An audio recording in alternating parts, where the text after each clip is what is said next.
Dulugin, dulugin natin, sambahin,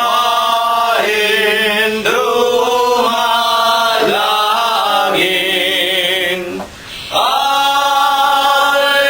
Alleluia, Alleluia, Diyos na awayin. Angeles sa pagpaasan,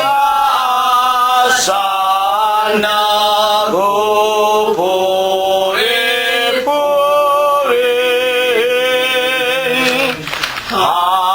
Halina mga kapatid sa templo ng amang Diyos. Alleluia, Alleluia, Diyos purihin, purihin. Amen.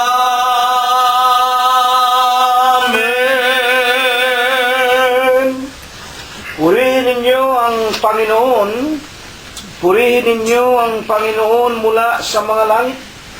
Purihin ninyo ang Diyos sa kanyang mga kaitaasan. Purihin ninyo siya, ninyong lahat niyang mga anghel. Purihin ninyo siya, buo niyang mga hukbo, mga hari sa lupa at lahat ng mga bayan, mga pangulo at lahat ng mga hukom sa lupa, mga binata at gayon din ng mga dalagang, mga matatanda at lahat ng mga bata. Purihin nila ang pangalan ng Panginoon, sapagkat ang kanyang pangalang mag-isa ay nabunyi, ang kanyang kalwalatian ay nasa itaas ng lupa at ng mga langit. Purihin natin ang pangalan ng Panginoon. Magsiawit tayo sa Diyos ng mga bagong awit at ng kanyang kapurihan sa kapisanan ng mga banal, sapagkat ang Diyos ay nalulugod sa kanyang bayan. Kanyang pagagandahin ang kaligtasan ng mga maamo. Purihin natin ang pangalan ng Panginoon. Purihin natin ang Diyos sa kanyang santuaryo. Purihin natin siya sa langit ng kanyang kapangyarihan. Purihin natin ang Diyos dahil sa kanyang mga makapangyarihang gawa. Purihin natin ang Panginoon ayon sa kanyang marilag na mga kadakilaan, at purihin ng lahat ng mga bagay na may hininga. Purihin nila ang pangalan ng Panginoon. Amen. Amen! Atin pong ipagpatuloy ang pagpupuri natin sa banal at malinis na pangalan po ng ating Panginoong Hesukristo. Sama-sama po nating awitin ang bilang 55 sa ating mga himnaryo. Sa lupa nalipos ng ligalig at nubay mo'y hindi pinagkait, nilingap ang aming mga hibig sa'yo pong pagtangkilik.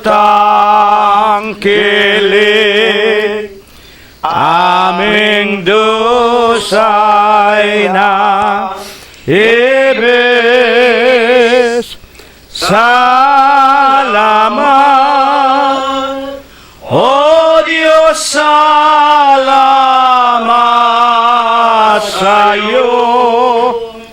Tanggapin mo po, O Diyos, aming pagpuri sa'yo.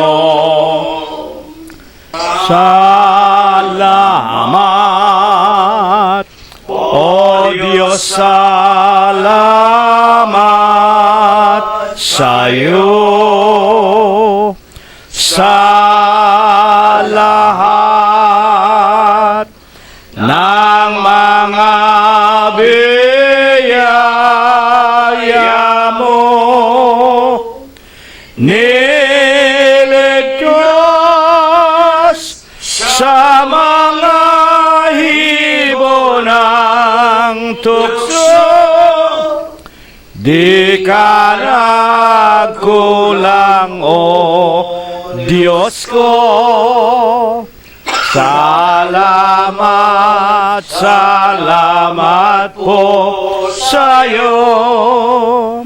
Kami po ngayon'y nangangako sa'yo, kailan may di maglililo.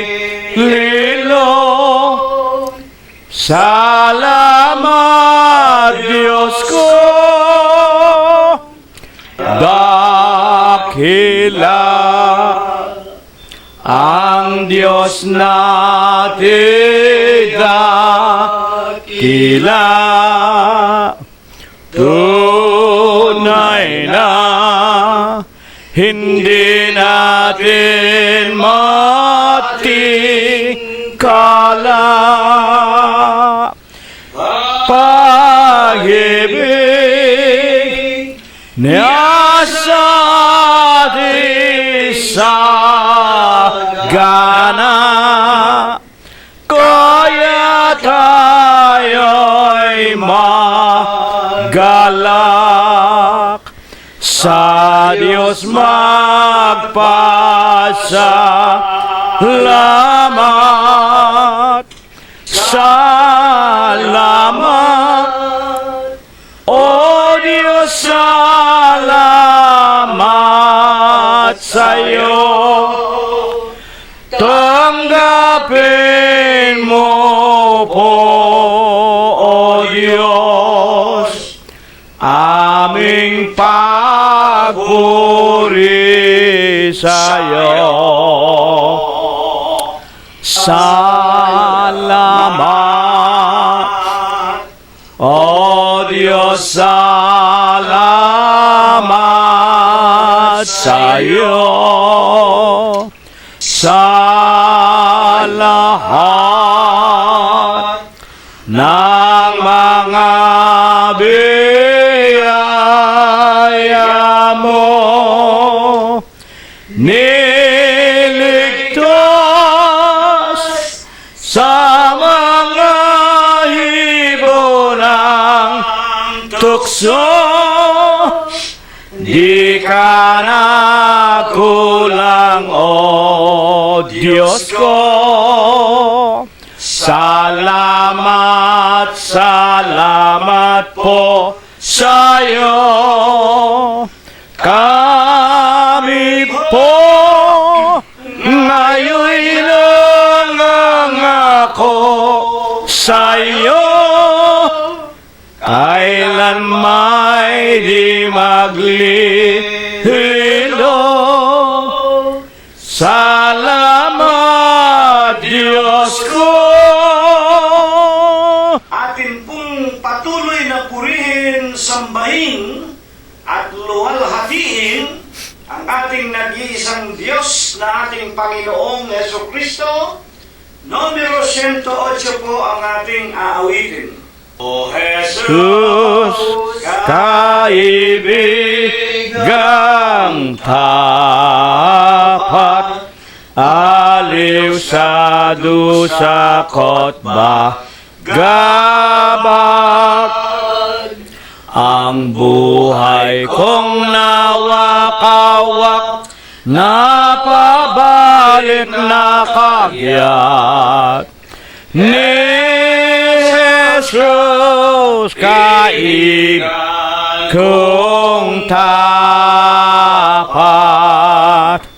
Jesus, tapat kong kay banal na banal, lunas ng aming handang tunay. Aliw sa nalulumbay, pastor ng naliligaw. Jesus kong kagaling-galingan, ano ang kakailanganin sa iyo sa maawain? Anak niya'y sugo sa atin, kaligtas ay gayon din. Jesus kaibigang magaling, Jesus tapat kong kaibanal na banal, lunas ng aming handang tunay. Aliw sa nalulumbay, pastor ng naliligaw. Jesus kong kagaling-galingan, sa salungahing sanlibutan, bundok ng mga kasalanan. Hindi ko katatakutan na walang alinlangan. Jesus sa aking alalay, Jesus tapat kong banal na banal, lunas ng aming handang tunay. Aliw sa nalulumbay, pastor ng naliligaw. Jesus kong kagaling-galingan, kung ito'y ating ingatan, matatag na pakikilaban. Umasa na ang tagumpay, ibibigay na tunay ni Jesus, mabuting kaibigan. Jesus tapat kong kaibanal na banal, lunas ng aming handang tunay. Aliw sa nalulumbay, pastor ng naliligaw. Jesus kong kagaling-galingan. Dakilang Panginoon po naming Diyos, Ama na lubha kapong kagalang-galang, ikaw po ay Diyos na sadya kapong kapita-pitagan, nag-iisa kapong Diyos na buhay, ang may-ari lumalang ng lahat ng mga bagay. Ikaw po ang Diyos na pinakamakapangyarihan ka po sa lahat. Amang banal, na ikaw po ang Diyos na buhay, pinagtapatan, pinaglingkuran hanggang kani-kanilang mga kamatayan ni Abraham, ni Isaac at ni Jacob, ng iyong mga banal na propeta sa bansa ng Israel, naawa at nahabag ka rin po sa aming ama at sa aming ina. Pinagtapatan ka rin po nila at pinaglingkuran hanggang kani-kanilang mga kamatayan. Panginoon, sa banal sakdal, napaka malinis na pangalan mo pong Kristo Jesus.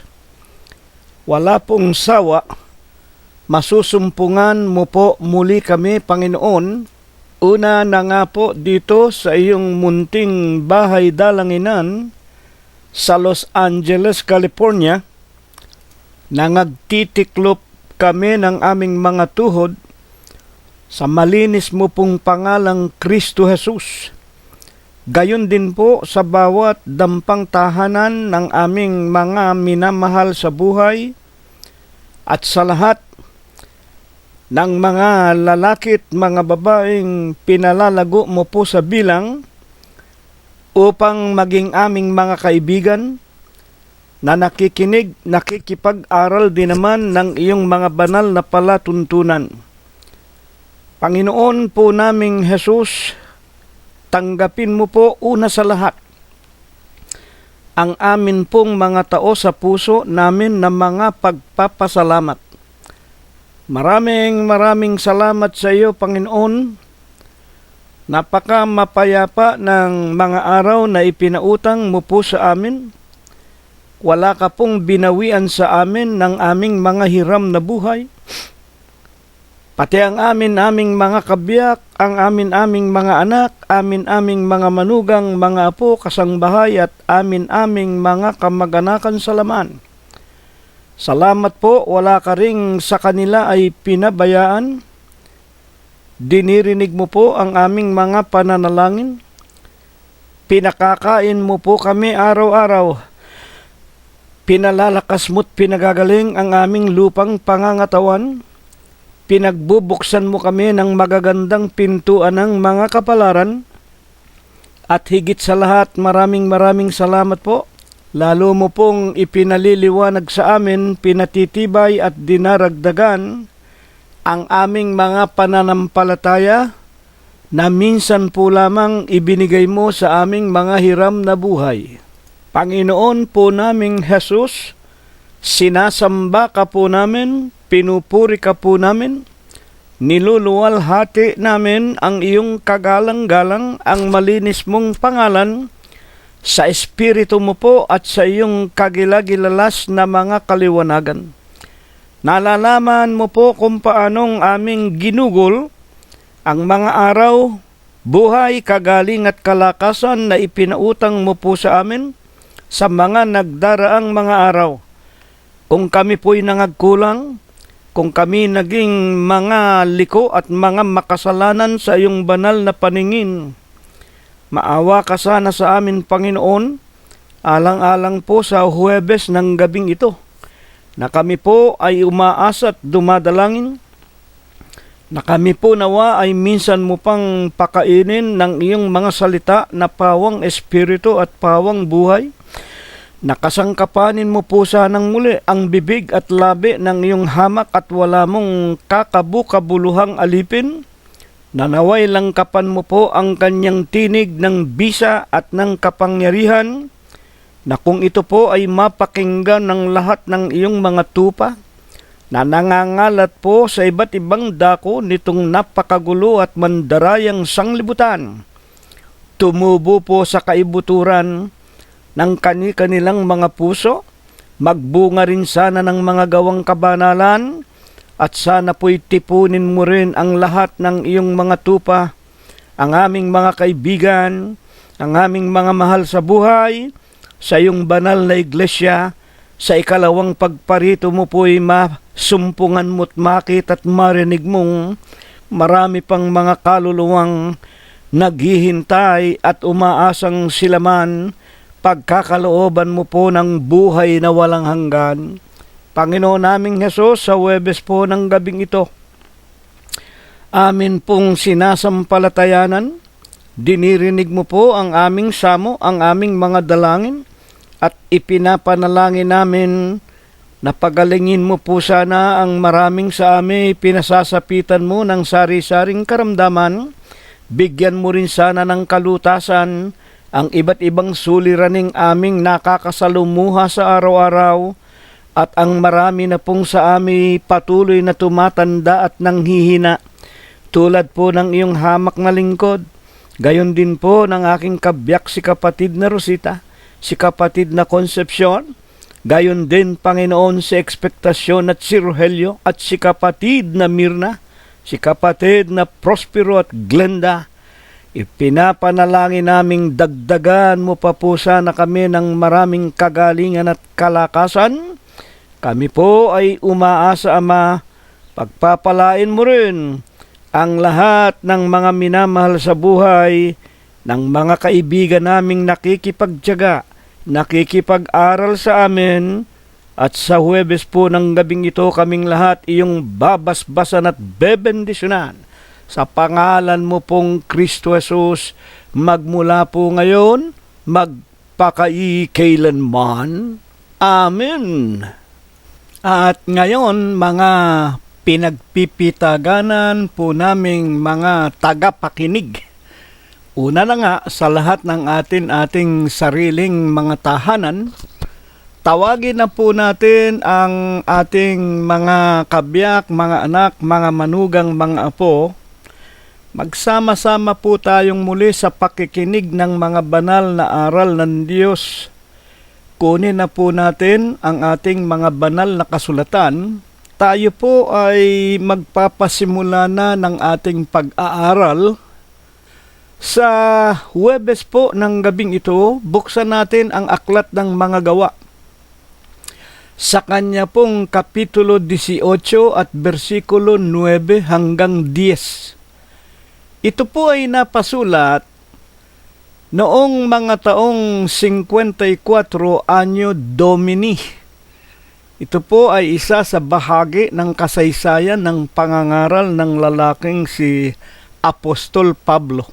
At sinabi ng Panginoon kay Pablo, ng gabi sa pangitain, huwag kang matakot, kundi magsalita ka at huwag kang tumahimik, sapagkat ako ay sumasa iyo, at sino man hindi ka madadaluhong upang saktan ka, sapagkat makapal ang mga tao ko sa bayang ito. Ito po ay pagkakataon na ang lalaking si Apostol Pablo ay naroon po sa Korinto at nagpapasimula na po na kanyang ilathala ang ebanghelyo ng ating Panginoon. Kanyang pinag-uutusan si Apostol Pablo na siya'y huwag matatakot sa kanyang pagsasalita, huwag siyang tumahimik, at siya'y hindi hindi siya masasaktan ng sinuman. Tinitiyak ng nagsasalita ang Panginoon ay isa sa kanya, at doon sa dakong yaon ng Korinto ay maraming mga tao, mismo ang Panginoon. Titiyakin po natin sa Biblia kung sino nga ang Panginoon na dito ay nagpakita kay Pablo sa pangitain at nag-uutos sa kanya na huwag matakot sa kanyang pagsasalita o sa kanyang pangangaral ng ebanghelyo. Basahin po natin ang tinatawag na aklat ng mga gawa sa kanyang kapitulo 26 at versikulo 15. At sinabi ko, sino ka baga, O Panginoon? At sinabi ng Panginoon, ako'y si Jesus na iyong pinag-uusig. Dito, yung Panginoon na nakipag-usap sa 18:9 hanggang 10 kay Pablo, ito rin po yung Panginoon na tumawag po kay Pablo sa daang Damasco. Alam po natin ang kasaysayan ni Apostol Pablo, pinag-uusig niya ang mga miyembro ng Iglesia ng Diyos kay Kristo Jesus. At sa aklat ng mga gawa, ang unang-unang na sinaksihan niya at kanyang ipinaubaya sa mga Hudyo ukulin ng bato hanggang sa mamatay ang isa sa mga miyembro na diakono na si Esteban. Dito pala, yaong Panginoon, ang Panginoong Hesukristo, at kilala naman natin kung sino ang Panginoong Hesukristo. Sa atin nga, sa loob ng Iglesia ng Diyos kay Kristo Jesus, siya po ang pinakamakapangyarihan sa lahat. Kaya nga sa aklat ng mga gawa 26:15, niliwanag sa atin, sinabi ng Panginoon, ako ay si Jesus na iyong pinag-uusig. Bakit nga po siya? Mga tagapakinig namin tinawag ng Diyos sa daang Damasco at nagsabi, bakit mo ako pinag-uusig? Samantalang, ang Panginoong Hesukristo ay nasa langit na. At ang pinag-uusig ng lalaking si Pablo, na nang kapanahonang iyon, sumisigalbo ang galit sa mga miyembro ng katawan ni Kristo, ang espiritual na katawan na walang iba kung hindi Iglesia ng Diyos kay Kristo Jesus, na una-unay itinayo ng Panginoon sa siyudad ng Jerusalem ng Hudiya. Kaya nga sa aklat ng mga gawa, Kapitulo 8, versikulo 1, ng araw na yaon, napatayin si Esteban, sinaksihan at pinahintulutan ni Pablo, pukulin ng bato. Si Esteban ay miyembro ng Iglesia ng Diyos kay Kristo Jesus. Nang araw na yaon, nangyari ang isang malaking pag-uusig laban sa iglesia na nasa Jerusalem. At yun nga pong mga pagkakataong yon ng mga sumunod na pangyayari. Pinag-uusig ni Pablo. Mayroon siyang mandamiento de aresto. Dala-dala niya ang utos ng mga matatanda sa sinagoga na noon ay relihiyon na tinanggap nila kay Moses ang pangingili ng araw ng Sabat para kay Pablo na ang pangalan nung araw ay Saulo.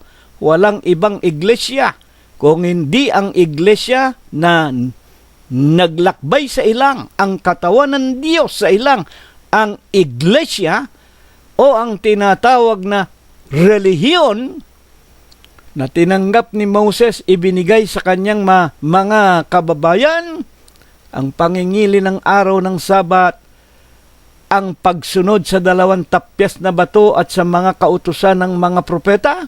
Nagpakita ang Diyos. At bagaman hindi literal na si Kristo ang pinapatay ni Pablo, sinabi ng Panginoon kay Pablo, bakit mo ako pinag-uusig? Sa 26:16, bakit siya tinawag? Datapwat magbangon ka, at ikaw ay tumindig sa iyong mga paa, sapagkat dahil dito, napakita ako sa iyo. Ano ang dahilan? At tinawag ng Panginoong Hesus ang lalaking si Pablo na mang-uusig. Hindi ko na po babasahin. Ang kasaysayan ni Apostol Pablo, alam na natin, lagi nating napapakinggan. Ikaw ay isang mabuting sisidlan sa akin. Kaya nga bagaman mamamatay tao si Pablo, ibinibilanggo, nililipol ang iglesia ng Diyos, ang wika niya, magtindig ka, magbangon ka, dahil dito napakita ako sa iyo. Alin yung dahil dito? Alin yung dahilan? Idilat mo upang ihalal kitang ministro, ambasador, sugo, at saksi din naman ng mga bagay na nakita mo sa akin at ng mga bagay na pagpapakitaan ko pa sa iyo, na iniligtas kita sa bayan at sa mga hintil. Ano ang dahilan na tinawag siya at iniligtas? Sa kanila, isinusugo kita upang isugo. Isipin ninyo yan. Sino nga tayo na makatututol sa kalooban ng Diyos? Kahit na isang pusakal na mamamatay tao at napakasama para sa paningin ng mga Hudyo, si Pablo ay napakasama sapagkat pinagpapapatay niya ang mga nabautismuhan sa pangalan ng Ama, Diyos, Anak, Kristo Jesus, na siyang iglesia ng Diyos kay Kristo Jesus. Ngunit, naging isang mabuting sisidlan pa at gagamitin pa na sugo, ambasador sa labas ng Israel Ano nga ang magiging pinakadahilan at isinusugo ng Panginoong Hesus ang lalaki na ang pangalan noon ay Saulo? At nalalaman natin, binago ang kanyang pangalan. Hindi ko na babasahin para wag tayong humaba. Magmula ngayon, ang itatawag sa iyo ay Pablo, sapagkat ikaw ay gagawin kong ilaw sa kahintilan. Kaya nga sa aklat ng mga gawa, 26:18, bakit siya tatawaging ilaw sa mga hintil? Ang ibig sabihin, yung mga bansa, yung mga bayan, yung mga relihiyon, ang ibig lang ipaliwanag, na nasa labas ng bansa ng Israel, puro nasa kadiliman. Totoo ba yan? 26:18, bakit nga tinatawag na gagawin kitang ilaw sa kahintilan? Upang idilat mo ang kanilang mga mata, upang sila'y mangagbalik sa ilaw. Sa makatuwid, talagang madilim. Pag ikaw pala ay labas ng bansa ng Israel ng panahong yaon, napakadilim. Napakadilim ng iyong kaluluwa, ng iyong buhay. Kaya nga, isinugo ang lalaking si Saulo upang ipakilalang siya ang magbibigay ng ilaw sa kadiliman sa mga taong nasa labas ng bansa ng Israel upang sila'y magbalik sa ilaw mula sa kadiliman. Ano ba meron doon sa labas ng bansa ng Israel na kadiliman? At mula sa kapangyarihan ni Satanas. Dito po, huwag kayong magagalit, mga nakikinig. Ang ibig ipakilala rito, maliban po doon sa tinatawag na bayan ng Diyos na Israel, lahat po ng tao sa labas ng bansa ng Israel nasa kapangyarihan ni Satanas na maging ang kanilang mga relihiyon. Kaya nga, yung mga relihiyon pagano, yung mga relihiyon ng mga hintil, bato, larawan, ginto, pilak, kumbaga sa huling araw na ito, Cruz, Birhen Maria, Papa sa Roma, Kalunsad, Lorenzo Ruiz, mga sugong anghel ng mga tao na namamatay, lahat po kayong mga relihiyon na labas sa bayan ng Israel ay pinamamahalaan at nasa kapangyarihan ni Satanas upang ibalik mo sila sa kapangyarihan ni Satanas. Ibig sabihin, lahat ng iglesia ninyong kinaroroonan, demonyo. At magmula diyan, mga kapatid, si Pablo, dadalhin tayo sa tinatawag na Diyos hanggang sa Diyos. Basahin ninyo, aklat ng mga gawa, 26:18. Para ano? Upang sila'y magsitanggap ng kapatawaran. Maliban po pala sa dala-dala na salita ni Apostol Pablo, wala po tayong kapatawaran. Upang sila'y magsitanggap ng kapatawaran ng mga kasalanan at ng mga mana sa kasamahan ng mga pinapagiging banal sa pamamagitan ng pananampalataya sa akin. Sino nga po baga ang pinapagiging banal? Para tayong mga hentil, kamukha nating mga Pilipino, nasa kapangyarihan tayo ni Satanas dahil sa mga relihiyon, dahil sa mga iglesia na sinusunod natin, mga larawan, mga santo, mga Birhen Maria. Kung makikinig tayo sa salitang dadalhin sa atin ni Apostol Pablo, mga tagapakinig, tayo po mababalik sa Diyos at tayo'y pagiging banalin sa pamamagitan ng pananampalataya sa ating Panginoong Jesucristo. Alin po baga naman yung ilaw na ninanais ng Panginoon na daladala ni Pablo para papanumbalikin tayong mga hintil na siyang dahilan at isinugo nga ang mamamatay tao nung una na si Saulo.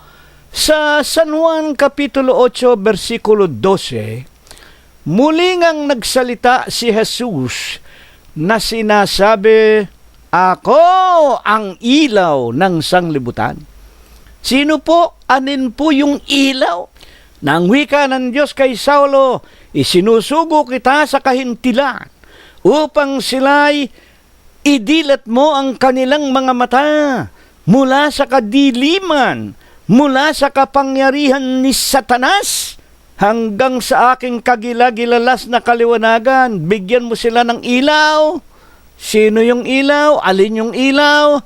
Ako ang ilaw ng sanglibutan. 8:12 ng 1, ang Panginoong Hesukristo.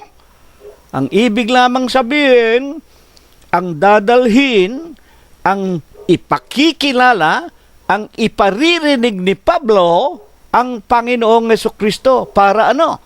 Ituloy natin, 8:12. Ang sumusunod sa akin ay hindi nalalakad sa kadiliman.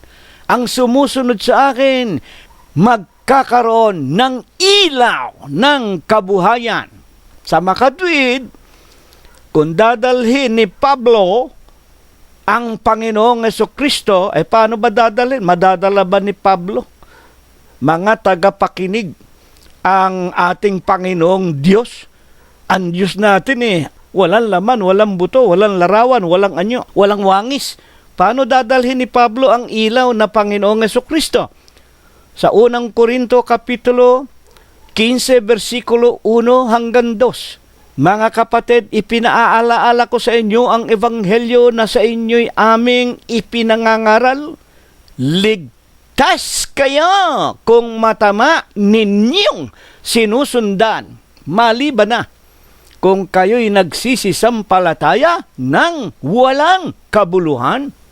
Sa makatwid, ang ipinag-uutos ng Panginoong Hesus, dadalhin ang ilawan, dadalhin ang Kristo sa mga nasa kapangyarihan ni Satanas, wala pong iba kung hindi ang Ebanghelyo, yung kanyang mga salita. At maging ang mga santong sulat, Isaiah 34:16, basahin ninyo, saliksikin ninyo ang mga banal na kasulatan.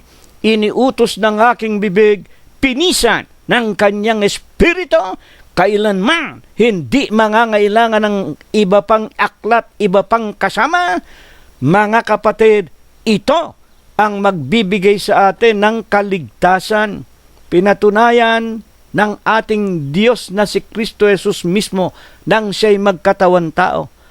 Pinatunayan ng ating Panginoong Jesucristo nang siya'y magkatawan tao sa aklat ni San Juan, Kapitulo 5 at versikulo 39, na kanyang sinasabing, basahin ninyo ang mga banal na kasulatan. Ang wika ng Panginoon, inaakala ninyo, meron kayo dito na buhay na walang hanggan. Sinabi na ng Panginoong Jesucristo, humigit kumulang anyo 30 hanggang 33, na yung matandang tipan, yun ang tinutukoy niya. Sapagkat nang isulat po, itong talatang ito sa bagong tipan, sa San Juan, wala pa po ang aklat ng bagong tipan. Ang kanilang banal na kasulatan, yung Ten Commandment, yung mga aklat ng mga propeta. At yun po ang ipinag-uutos ng Panginoong Jesucristo. Basahin ninyo ang matandang tipan, ang mga kasulatan. Inaakala ninyo na dito, nung araw pa sa matandang tipan, inaakala ninyo meron kayong buhay na walang hanggan. Bakit? Ito ang magpapatotoo sa inyo tungkol sa akin. Kaya nga wag nating lilimutin ang matandang tipan. Yan ang nagpapatunay tungkol sa ating Panginoong Jesucristo. Ano ba ang pinatutunayan ng matandang tipan tungkol sa ating Panginoong Jesucristo? Sa 18:18 ng Deuteronomio at sa kanyang 18:15, sinabi ng Diyos kay Moses, sabi mong, ako'y magtatayo sa gitna ng aking bayan o ng Israel, ng isang propeta na kagaya mo. At pagdating niya, sa kanya na kayo makikinig. At sino mang hindi makikinig sa kanya, sisiyasatin ko ang taong iyon. Ang ibig sabihin, magkakasala ang ayaw makinig doon sa itatayo sa gitna ng bansa ng Israel. Na kung dumating ang propetang iyon na kamukha ni Moses, kagaya ni Moses, sa kanya na tayo makikinig at yun ang magbibigay sa atin ng ilaw. Ito nga ang Panginoong Jesucristo. Kaya nga nalalaman din naman natin, napakaraming ulit ninyong napapakinggan sa Iglesia ng Diyos kay Kristo Jesus. Paano tayo magkakaroon ng ilaw Ang wika ng Panginoong Jesucristo, ang sumusunod sa akin ay hindi nalalakad sa kadiliman, 8:12 ng San Juan. At sa 12:26, niliwanag ng Panginoon, kung ang sino man ay nais maging lingkod ko, susunod sa akin, kung saan ako naroroon, doon din naman doroon ang lingkod ko. Nasaan ba ang ating Panginoong Hesukristo? Ang wika sa Colossus Kapitulo 1, versikulo 18, ang pangangaral ni Apostol Pablo, si Kristo ang ulo ng iglesia. Ano ba iglesia? Pag binabanggit po yung salitang iglesia na salitang Griego, ekklesia, the body of God.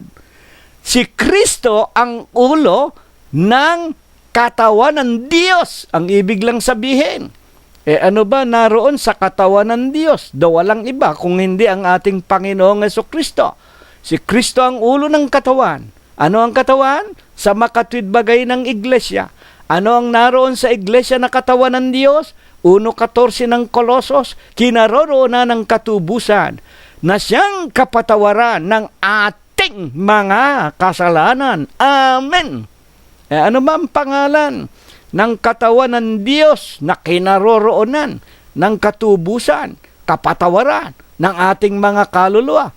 Nakalimutan bang irehistro ng Diyos sa banal na kasulatan ang pangalan ng iglesia? Ano ang pangalan ng iglesia? Opisyal na pangalang nakasulat sa Biblia, unang Tesalonica Kapitulo 2, versikulo 14. Sapagkat kayo mga kapatid ay nagsisitulad sa mga iglesia ng Diyos na nasa Judea. Sino may-ari? Kay Kristo Jesus. At kami po, hindi kami nagtayo ng iglesia. Hindi kami pwedeng magtayo ng nakatayo na anyo 32. O sa aba ninyong mga iglesia kayo. Kami ay 1914 pa. Kami ay 1921 pa. Kami ay 523 pa. Itinayo na pinasimulan na ni Constantino. Ano ngayon? Kami naman sa Iglesia ng Diyos, anyo 32. At ang obispo namin hanggang ngayon, kasama namin ang aming Panginoong Jesucristo. Siya ang namiminuno sa amin at hindi ang sino man tao. Kaya nga dito ipinaliliwanag, maliban po sa Panginoong Jesucristo, lahat po ng mga tao ay nasa kamay ni Satanas. Malibang tayo ay sumusunod kay Kristo. Malibang tayo ay kasama niya sa kanyang katawan. Malibang tayo ay nabautismuhan sa pangalan ng Ama, Diyos, Anak, Kristo Jesus at Espiritu Santo o ng kanyang ebanghelyo. Ngayon ang mga ating mga huling katanungan pa po, ano po ba naman? Ang sasalitain lamang ng mga taong kanyang tinawag at isinusugo sa mga kahintilan o sa mga tao, mga tagapakinig. Balikan natin ang nabanggit ko kanina, Deuteronomio 18:18. At dito po ibig kong malaman natin, ang isang tao po hindi po maaaring basta na lang mangangaral. Dapat po ito'y tinatawag ng Diyos. Magmula nga po kay Moses hanggang sa kaliit-liitang propeta, maging sa kanyang pagkakatawan tao, magmula sa 12 apostol hanggang kay Pablo, ang lahat po ng mga taong ito'y tinawag ng personal, mga tagapakinig. At nang sila po'y tawagin, ano lamang ang ibig ng Diyos na kanilang sasalitain? Deuteronomio 18:18. Aking palilitawin sa kanila ang isang propeta. Ito'y tinutukoy ang Panginoong Jesucristo na itinutulad sa isang propeta. Aking palilitawin sa kanila ang isang propeta sa gitna ng kanilang mga kapatid na gaya mo, Moses. At aking ilalagay ang aking mga salita sa bibig niya. At kanyang sasalitain sa kanila ang lahat ng aking iuutos sa kanya. Ayan po. Hindi ba si Pablo tinawag? Tinawag sa daang Damasco, isinugo sa kahintilan, at dito nga po sa ating paksa, pinagsasabihan siyang huwag kang matatakot, Pablo, huwag kang titigil ng pangangaral. Ano ang ipangangaral?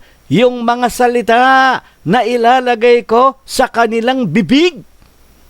At sa katotohanan po, si Pablo Siya po ay isang propeta.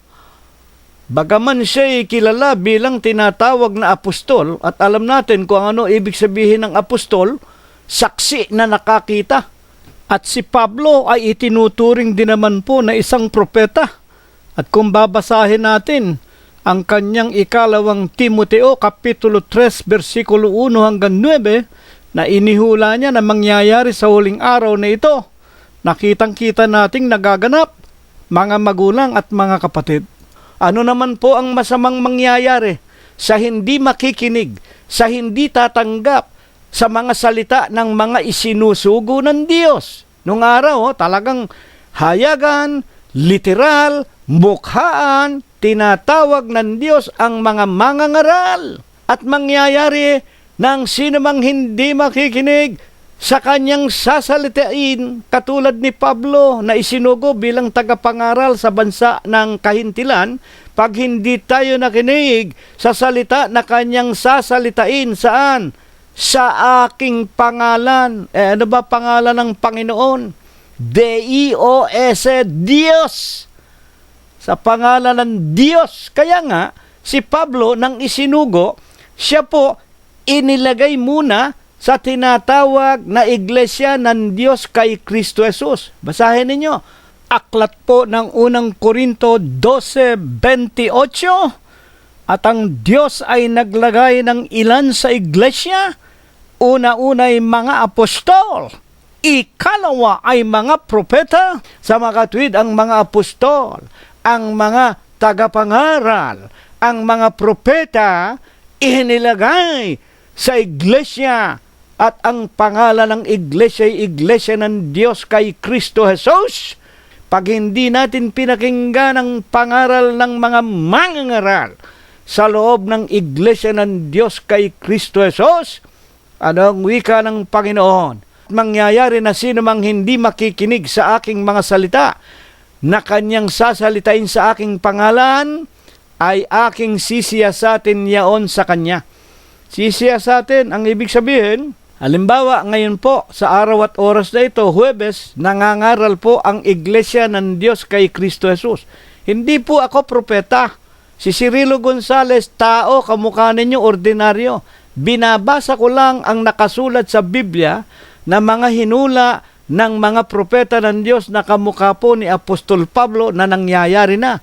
At kapag tayo raw hindi naniwala, hindi tayo tumanggap sa kanilang mga sinasalita, sisiyasatin sa atin ng Panginoong Jesucristo. Anong sisiyasatin? Ito ibig sabihin nito, magkakasala tayo. At tayo, lahat ng tao sa ikalawang pagparito, sisiyasatin, haharap sa hukuman ng Panginoon sa ikalawang pagparito. At sa paniwalaan ninyo't hindi, lahat ng ating ginagawa at sinasalita at sinasabi, nakasulat sa aklat ng ating mga gawa. At sa 18:20, sa kabilang dako po naman, ano po naman ang masama kung ang isang mangangaral, makinig po tayo, ang isang tao na nagsasabi o ang isang relihiyon na nagsasabing sila'y sugo ng Diyos, pagkatapos hindi naman nangyayari, ano naman ang gagawin sa kanila ng Diyos. At paano makikilala ang mga bulaang propeta o bulaang mga sugo? Ay mangyayari po, may sugong anghel eh. Merong isang tao, sabi niya siya ay sugong anghel. Si Kristo'y tao, siya ay sugong anghel. Pagka ang sugo hindi talagang galing sa Diyos, ano ang sinasabi ng banal na kasulatan? Deuteronomio 18:20. Ngunit ang propeta na magsasalita ng salitang may pagpapalalo, may kayabangan, sa aking pangalan, na hindi ko iniutos sa kanyang salitain, o magsalita sa aking pangalan ng ibang Diyos, ay papatayin nga ang mga propetang iyon. Nako po, papatayin. Ito'y nung panahon ng bansa ng Israel. Kapag sa Israel, merong nagsasabing, kami propeta, ako'y propeta. Pag nagsalita ng hula at hindi nangyari, papatayin niya, pupukulin ng bato, mga kapatid. At sa 18:21 ng Deuteronomio, at kung iyong sasabihin sa iyong puso, paanong malalaman namin ang salita na hindi sinalita ng Panginoon? Magandang tanong. Dito naman po, sa kabilang dako, paano naman makikilala nga itong mga bulaang propeta? Una na nga, sinabi, pag nagsalita ng isang hula at hindi nangyari, papatayin yung mga taong iyan. Sa atin sa huling araw, paano natin malalaman at matitiyak na ang sinalita ng nangangaral sa atin, lalo na yung mga iglesia natin, yung kinaroroonan nating mga relihiyon? Paano tayo makakatiyak ng mga mangangaral natin galing sa Diyos? Mga tagapakinig namin at mga magulang. Deuteronomio 18:22. Pagka ang isang propeta ay nagsalita sa pangalan ng Panginoon, ako ika'y sugo ng Panginoon. Kami ika'y iglesia ni Kristo. Kami ay sugo sapagkat kami ika'y iglesia ng Diyos. Kamukha sa ating inang bayan sa Pilipinas. Noon may humula 2001 matatapos na sanglibutan at meron pa ikang paglikas. Isipin mo yung 2001, magugunaw na mundo, meron pang paglikas bago ang katapusan ng sanlibutan. 2015 na. Mga tagapakinig. At yun namang isang iglesia, sila daw ang sugo ng Diyos, sila daw ang ibong mandaragit, yung kanilang obispo, sugong anghel, si Kristo'y tao. At sila'y nangangaral, nagaling daw sa Diyos. Ano bang babala ng Diyos? Paano natin makikilala? Tunay ba yung mga iyan talagang galing sa Diyos? Deuteronomio 18:22. At natatandaan ko nung araw, yan simbahang Katoliko, laging nagpapadala ng sulat sa mga tao yan. Sulat galing kay Birhen Maria, magugunaw na raw ang mundo. Noong 1960, natatandaan ko, marami pang nagpakamatay sa Pasig, sa Ilog Pasig, dahil natakot nga. Meron daw mga sulat na ikinakalat galing kay Mama Mary. Hanggang ngayon, 2015 na.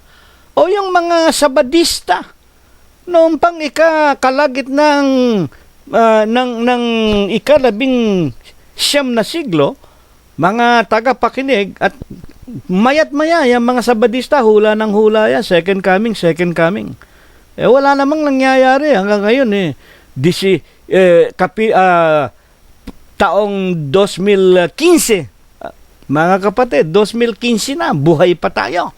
Hindi pa dumarating ang paghuhukom. Sa katunayan, wala nga makakaalam yan. Ito lang mga mangangaral, nagpapakilalang mga sugo sila ni Kristo. Ano sinasabi ng Panginoon Diyos tungkol sa ganyang mga ministro at ganyang mga relihiyon, mga propeta daw? Deuteronomio 18:22. Pagka ang isang propeta ay nagsalita sa pangalan ng Panginoon, kung ang bagay na sinabi hindi sumunod ni mangyari, ay hindi sinalita ng Panginoon ang bagay na yon. Ang propetang yon nagsalita ng kahambugan, huwag mong katatakutan sila. At napakinggan natin, pag hindi natuloy ang kanilang inihula, pupukulin ng bato hanggang sa mamatay. Ayan po, napakaraming, ngayon may humuhula na naman. Kung hindi ako nagkakamali, mga Trinity o mga Baptist, the year 2028 daw, magugunaw na ang mundo. Katakot-takot. Tingnan natin, mga kapatid at mga magulang. Ngayon, ano ang pagpapakilala ng Panginoong Jesucristo kung makarinig tayo sa huling araw ng mga taong iyan? Mateo 24:4, sumagot si Jesus at sinabi sa kanila, "Mangag-ingat kayo na huwag kayong mailigaw ninuman, sapagkat marami ang magsisiparito sa aking pangalan, mangagsasabi ako ang Kristo, at ililigaw ang marami." 24:24, may magsisilitaw na mga bulaang Kristo, bulaang propeta, magpapakita ng mga dakilang tanda. Ayan, meron pang nagpapakita ng mga milagro. Nagpakita raw si Birhen Maria, si Mama Mary. Mga kapatid, meron daw anino, kamukha ni Mama Mary. Meron daw punong kahoy, tinagpas ng may-ari, bumukal daw ang dugo. Nandun daw ang dugo ni Kristo. Ililigaw ang maramit magpapakita ng kababalaghan, mga milagro, na maski ang simbahang Katoliko sa kanilang pasyon, pinatutunayan nila ang pagmimilagro, tinutulungan ng mga demonyo na uupupat nangangabayo, sukat ipagbabando, sila pa raw ang Kristiyanong totoo. Ang wika ng Panginoon, ano pat ililigaw kung maaari pati ang mga hinirang. Sa 24:26 ng Mateo, kaya nga kung inyong sa kanila'y kaya nga kung sa inyo'y kanilang sasabihin, narito siya'y nasa ilang, nasa disyerto, huwag kayong magsilabas. Narito siya'y nasa mga silid, huwag ninyong paniwalaan. Ayan. Nandun daw si Mama Mary, naroon daw si Kristo, naroon daw ang Santo Niño, huwag ninyong paniwalaan. Ililigaw nila ang marami, mga bulaang propeta, mga kapatid at mga magulang. Sa ikalawang Timoteo, 2:24, buksan natin ang sinasabi kung papaano naman natin makikilala ang mga tunay na mga sugo ng Diyos, ang mga tunay na propeta. Ibig kong malaman ninyo mula sa amin, hindi po kami mga propeta. Wala na po yung panahon ng mga propeta, tapos na po yaon. Ngunit, paano makikilala ang tinatawag na mga tao na talagang merong tinatawag na patnubay ng Panginoong Jesucristo kapag sila'y nangangaral? Ikalawang Timoteo Kapitulo 2 versikulo 24, ang alipin ng Panginoon ay hindi nararapat na makipagtalo. Yan, hindi po kami nakikipagtalo. Sino ba ang mga mangangaral na nakikipagtalo? Di mga iglesia ni Kristo. Sino ang laging kalaban ng mga iglesia ni Kristo ni Manalo? Di yung mga dating daan, yung mga Eli Soriano. Abay, katakot-takot po ang bakbakan ng mga yan. Mga Katoliko at mga Protestante, mga iglesia laban sa iglesia, debate rito, debate riyan. Hindi po kami nakikipagtalo, takot kami dyan, ayaw namin ng gulo. Ang Diyos ay Diyos ng kapayapaan at hindi Diyos ng kaguluhan. Kaya nga, ituloy natin ang pagbasa. Ikalawang Timoteo 2:24, kundi maamo sa lahat, sapat na makapagturo, matiisin.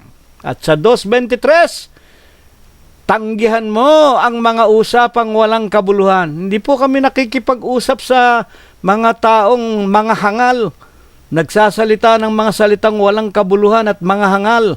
Yamang nalalaman mo na namumunga ng mga pagtatalo. Basta po naiisip naming pagmumula ng pagtatalo, kami na po lumalayo. Hindi na po namin sila pinakikinggan. Kaya nga po sa Facebook, mabanggit ko po sa inyo, sa dami-dami po ng nakikinig sa atin, marami po sa amin tanong ng tanong kung ano-ano, kung wika nga na nalalaman ko naman ang talagang nag-iibig na makaalam ng katotohanan. Sa unang tanong pa lang, malalaman mo na ang isang tao kung talagang naghahanap ng katotohanan o nagtatanong para papasukin ka sa usapang hangal at walang kabuluhan. Pagka ganun po, binablock ko na po yun. Iniiwasan ko na po yun. Ayaw ko pong makipagtalo. Hindi po kami nakikipagdebate. Meron nga po mga miyembro ng dating daan. Kami po ginawa pa ng wika nga pakikipag-usap doon sa kanilang ministro daw. Kausapin ko raw kung saan ako pupunta. Sabi ko pasensya na kaibigan at kapatid. Hindi kami nakikipagdebate. Kami nangangaral ng katotohanan na nanggaling sa Panginoon Diyos. Tanggapin ninyo, salamat sa Diyos. Ang Diyos ang tumawag, hindi kami. Ayaw niyong tanggapin, salamat sa Diyos. Walang nawala sa inyo, walang nawala sa amin. Nagawa namin ang aming katungkulan. Kung ayaw ninyo ng pangangaral namin, magpatuloy naman kayo ng pangangaral ninyo. Pabayaan natin ang mga tao ang magpasya, mga kapatid at mga magulang.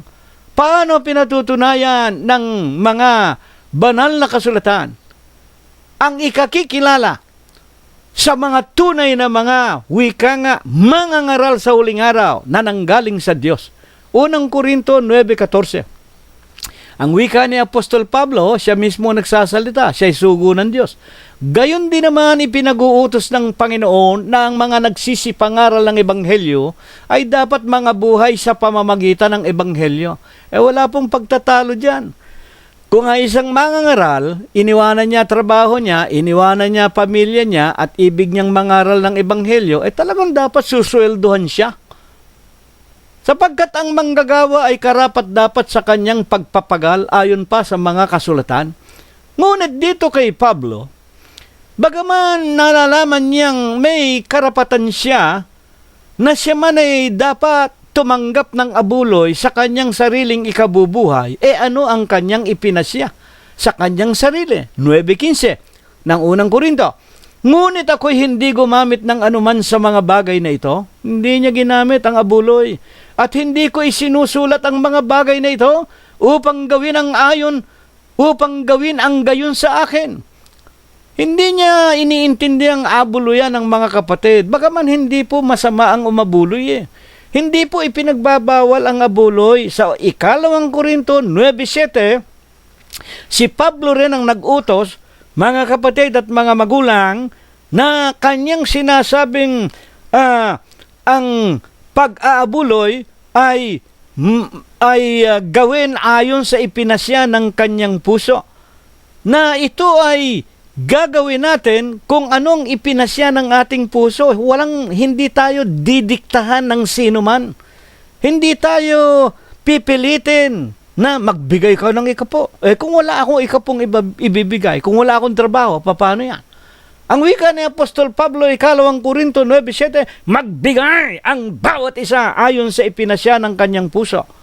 Hindi dahil sa kailangan. Mga kapatid at mga magulang, magbibigay kayo ayon sa ipinasya ng inyong puso. Walang nagdidikta sa inyo kung magkano aabuloy ninyo, sapagkat iniibig ng Diyos ang nagbibigay ng masaya.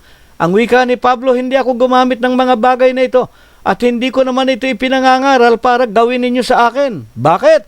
Sapagkat mabuti pa sa akin ang mamatay kaysa sa pawalang kabuluhan inuman ang aking karangalan. Isipin ninyo ang taong ito. Nangangaral ng ebanghelyo, walang supot na dala, walang kayamanang dala, mga kapatid, at naglalakbay kung saan-saan, pero may mga tumutulong sa kanya at siya'y nagtatrabaho, nagpapatulo ng kanyang pawis. Ang wika niya, nalalaman ninyo kung paano ang mga kamay na ito ay wika nga gumawa sa ikasasapat ng aking pangangaral. Mga kapatid, yung kanyang kinikita, siya'y manggagawa ng tolda. Gumagawa siya ng toldang pabuhat-buhat. Nakasama nga niya si Priscilla at si Aquila, na sila habang nangangaral ng ebanghelyo sa daan, yung kanilang kinikita sa pagtitinda ng kanilang pinagpagalan, yun ang ginagamit nila, pambili ng pagkain at pambayad sa mga barko na kanilang sinasakyan. Sila'y mga voluntaryo. Nakatulad din naman po namin dito sa Amerika, sa Los Angeles, mga kapatid at mga magulang. Wala po kaming tinatanggap na kahit na isang kusing man lang sa sino man. Mga tagapakinig at mga magulang, nalalaman po ng Diyos na ito'y ginagawa namin upang tulad ni Apostol Pablo, ang aming mga karangalan ay maipahayag namin sa Diyos. Baka mawala ng kabuluhan ang aking karangalan, ang wika ni Apostol Pablo. Hindi masamang tumanggap. Pero sa isang taong ibig maglingkod na voluntaryo, na kamukha namin ni kapatid na Prospero dito, wala po kami tinatanggap na kahit isang kuseng. Pero kami na umaabuloy sa pangangailangan ng iglesia para makarating sa lahat ang pangangaral na ito. At sa 9:16, sapagkat kung ipinangangaral ko ang ebanghelyo, wala akong sukat ipagmapuri, sapagkat ang pangangailangan ay naiatang sa aking balikat, sapagkat sa aba ko, ito po, sa aba ko, kung hindi ko ipangaral ang ebanghelyo. Sa aba ko, kung hindi ko ipangaral ang ebanghelyo. Ang pangangaral ay iniatang sa aking balikat, ang wika ni Apostol Pablo. Sa aba ko, kung hindi ko maipangaral. Ang ibig ni Apostol Pablo, ipakita sa lahat ang tinatawag na kahalagahan ng tawag na itinawag sa kanya ng Panginoong Jesucristo. Hindi niya sinasabing, banal siya. Hindi niya sinasabing, nako, namumukod tangi siya. Hindi siya tumatanggap ng abuloy. Dadapot para sa kanya. Sa aba niya, kung siya'y mangangaral na tumatanggap ng tinatawag na wika nga abulo yan para tulungan ang kanyang sarili. Sapagkat siya mismo hindi naman pinabayaan sa kasaysayan ng kanyang buhay, sa lahat ng kanyang paghihirap, mga kapatid at mga magulang, nakapangaral siya na hindi siya umaasa sa abulo yan. Sang-ayon po sa kasaysayan ng kanyang buhay. Ang wika pa man din sa 9:17 ng unang Korinto po naman, ang wika ni Apostol Pablo, hayaan ninyo na aking basahin sa mga huling talata na ating mapapakinggan. Ano nga kaya ang aking gantimpala? Na kung ipangaral ko ang ebanghelyo, ang ebanghelyo ay maipangaral ko na walang bayad. Yan ang kanyang adhikain. Upang kung gamitin kong lubos ang aking karapatan, upang huwag kong gamiting lubos ang aking karapatan sa ebanghelyo. Kaya, sa 9:17, sapagkat kung ito'y gawin ko sa aking sariling kalooban, volunteer, may gantimpala ako, galing sa Diyos. Ngunit kung hindi sa aking sariling kalooban, meron akong isang pamamahala na ipinagkatiwala sa akin. Ano ibig sabihin nito? Ang ibig sabihin dito ni Apostol Pablo, kung gamitin ko ang aking sarili, voluntaryo, walang tinatanggap na pera kanino mang kapatid sa iglesia, bagaman may abulo yan, hindi ako nakikialam sa abuloy, meron akong gantimpala. Ang wika niya, alam niya yung gantimpala na yon, being a volunteer, mga kapatid, hindi siya pababayaan ng Diyos. At kung siya naman ay tumatanggap, halimbawa, kamukha ng mga relihiyon ngayon, gagamitin nating halimbawa, yung mga Mormons. Yung mga Mormons, makita ninyo mga dala-dalawa, apat-apat, nangakabisikleta, malalaki po mga sweldo niyan. At yung iba namang mga relihiyon, kamukha ng mga iglesia ng tao, may pakotse, may pabahay, abay malalaki. Malalaki mga sweldo niyan, mga kapatid. Ang wika ni Apostol Pablo, at kung ako naman ay tumatanggap, mayroon akong isang pamamahala na ipinagkatiwala sa akin. 9:17 ng unang Korinto, na kung liliwanagin, kung ako'y hindi voluntaryo, kung ako'y tumatanggap ng salary, ng sweldo sa aking obispo o sa aking iglesia, sa aking reliyon, merong management. Ibig sabihin, merong tanikala siya. Meron siyang kinikilala. Merong hindi siya makakagalaw ng sarili niyang gustong gawin sa iglesia. Merong kadena siya. O hindi ba? Yung mga iglesia ng tao, may pakotse, may pabahay. Alam ba ninyo yung mga yan? Meron pong kota. Parang mga ehente. Parang mga ehente ng kotse yan. Mga kapatid. Itanong ninyo, kung may kakilala kayong mga ministro ng iglesia ni Kristo, ilan ang kota ninyo? Ilang leeg ang pilit ninyong babautismuhan para magpatuloy ang inyong sustento sa inyong iglesia? O ganyan din ang malalaking iglesia. Ganyan ang mga Katoliko. Ganyan ang mga Protestante. Malalaki sweldo, may pabahay. Saan kukuhanin yun? Di sa abulo yan. Kaya walang tigil ang mga pinuno ninyo. Parati na lang sasabihin sa inyo, deficit tayo, deficit. Kulang ang pera, kulang ang abuloy. Abuloy pa, abuloy pa. Ika po dito, ika po dyan. Kung ano-anong mga abuloy yan. Mga kapatid at mga magulang at ang mga ministro, hindi makapangaral ng ayon sa kalooban ng Panginoon, sapagkat, tignan ninyo, katulad ng simbahang Katoliko, ang ibig ng Panginoon Diyos, ipangaral natin, huwag kayong magpapatawag ng Ama. Ang wika ng Panginoong Jesucristo, iisa ang Ama na nasa langit. O ano naman ang utos ng Papa sa Roma sa kanilang mga pare, kardinal, monsenyor? Ituro ninyo na ako ang kahalili ng Diyos, Vicarius Filii Dei, ako ang Ama. O yan. O hindi ba? Paano makapangangaral ngayon yung mga pari na yan ng katotohanan? Hindi voluntaryo yan. May tali sa leeg. Ganyan ang mga iglesia ni Kristo. Ganyan ang mga iglesia protestante. Ganyan ang tinatawag na iba't ibang relihiyon. Salapi, salapi, salapi. May tali sa leeg ang kanilang mga mangangaral. Bakit? Sumusweldo.